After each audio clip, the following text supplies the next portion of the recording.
പിതാവിൻ്റെ ജീവിതത്തിൽ ഏറ്റവും കൂടുതൽ സ്വാധീനിച്ച ഒരു ദൈവവചനം പറയാം.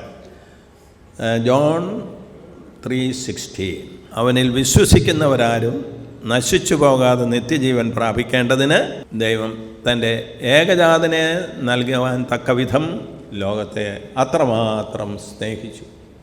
ഇത് നിങ്ങൾക്കറിയാവോ മനഃപ്പാഠമായിട്ട്? അവനിൽ വിശ്വസിക്കുന്നവരാരും നശിച്ചു പോകാതെ നിത്യജീവൻ പ്രാപിക്കേണ്ടതിന് തൻ്റെ ഏകജാതനെ തന്നെ നൽകുവാൻ തക്കവിധം ദൈവം ലോകത്തെ അത്രമാത്രം സ്നേഹിച്ചു. ജോൺ 3:16. ഈ തിരുവചനത്തെക്കുറിച്ച് ഞാൻ ബൈബിൾ പഠിച്ചപ്പോൾ C.S.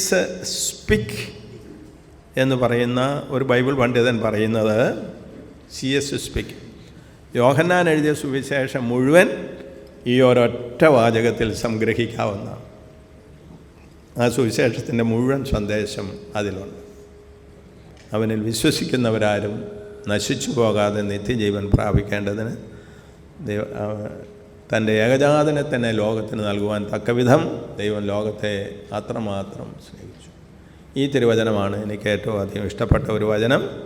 പിന്നീടുള്ള ഒരു വചനം അത്ര പൂർണ്ണമായിട്ട് മുഴുവൻ മനപ്പാട് അറിയത്തില്ല, എങ്കിലും ലോകസ്ഥാപനത്തിന് മുമ്പേ നമ്മളെ സ്നേഹിച്ചുവെന്ന് പൗലോസ് ശ്ലീഹ എഫേസ്യർക്ക് എഴുതുന്ന ലേഖനത്തിലെ 2-ാമത്തെ അധ്യായം 1 മുതലുള്ള വചനങ്ങൾ, പിന്നെ ഫിലിപ്പിയൻസിലെ 2-ാമത്തെ അധ്യായം, ഇങ്ങനെയുള്ള ചില വചനങ്ങൾ എന്നെ സ്വാധീനിച്ചിട്ടുള്ളത്. പിന്നെ പരിശുദ്ധ അമ്മയുടെ ഇന്നത്തെ വചനം, ദാ ഞാൻ കർത്താവിൻ്റെ ദാസി, നിൻ്റെ വാക്കുപോലെ എന്നിൽ ഭവിക്കട്ടെ.